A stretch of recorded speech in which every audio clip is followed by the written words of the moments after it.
The first night my wife moved in, the police showed up, no warning, no conversation, just flashing lights outside our driveway like we'd committed a crime for existing.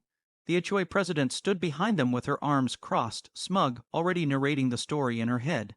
She said my wife didn't belong here, said she'd never approved a new resident, said we were violating community rules by sneaking someone in. I stayed calm, I always do. I handed over the deed, the residency paperwork, everything she claimed didn't exist. The officers looked embarrassed, they apologized, they left, she didn't. Instead, she escalated, filed formal complaints, sent violation notices, claimed harassment, claimed intimidation, claimed we were undermining her authority. Every letter had her signature stamped at the bottom like a threat. I ignored it, my wife ignored it, we knew something she didn't.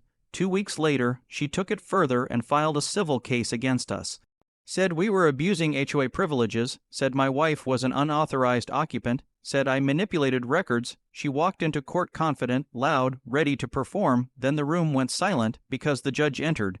And it was my wife. Her face drained of color so fast I thought she might pass out. Her mouth opened, then closed, her papers slipped from her hands. She tried to speak, but nothing came out.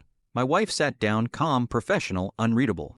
Introduced herself formally, declared a conflict review on the record, explained that she had already disclosed residency compliance months earlier when she accepted the assignment rotation. Every document the HOA president submitted was reviewed line by line. Every false statement was flagged, every exaggerated claim was questioned. When it was over, the ruling was short, case dismissed, HOA fined for abuse of process, mandatory ethics review ordered. The woman who called the cops on my wife stood frozen, realizing she hadn't just lost control, she'd exposed herself. Outside the courthouse, she didn't look at us, she never spoke to us again, and the HOA.